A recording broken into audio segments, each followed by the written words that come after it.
Happy new year সবাইকে। Happy new ইয়ারে কি আর বাড়ি বসে থাকতে ভালো লাগে? তো আমরা নাইট শো দেখার প্ল্যান করেছিলাম আজকে, আর দেখেছো সব দোকান টোকান বন্ধ হয়ে গেছে, মলটাও বন্ধ হয়ে গেছে। আর পেছন গেট থেকে আমরা উঠে গেলাম আইনক্সের দিকে। আর এখানে দিদি জিজু বানিও আসার কথা রয়েছে, আমরা আগে পৌঁছে গিয়েছিলাম। তো আইনক্সে ঢুকে ভাবলাম দুটো আইসক্রিমই খেয়ে নিই। তো আমি নিয়েছিলাম প্রত্যেকবারের মতন চকলেট, আর ও নিয়েছিল বাটারস্কচ। তারপরে তো বানি এসে গেল।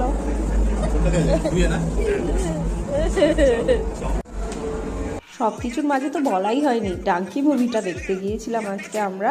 তো ডাঙ্কি মুভিটা দেখছিলাম, আর শাহরুখ খানের অ্যাক্টিং তো অসাধারণ। তো এনজয় করছিলাম বসে বসে। বানি 3 ঘন্টা খুব শান্তভাবে বসেছিল, আমরা ভাবতে পারিনি বানি এত শান্তভাবে এই 3টে ঘন্টা বসে থাকবে। মুভিটা তো অসাধারণ হয়েছে, যাদের দেখা হয়নি অবশ্যই দেখে নিও। আর এরপরে 2:30 নাগাদ মুভি যখন শেষ হলো, আমরা উবের টোটো বুক করে ঠান্ডায় কাঁপতে কাঁপতে বাড়ি ফিরে এলাম।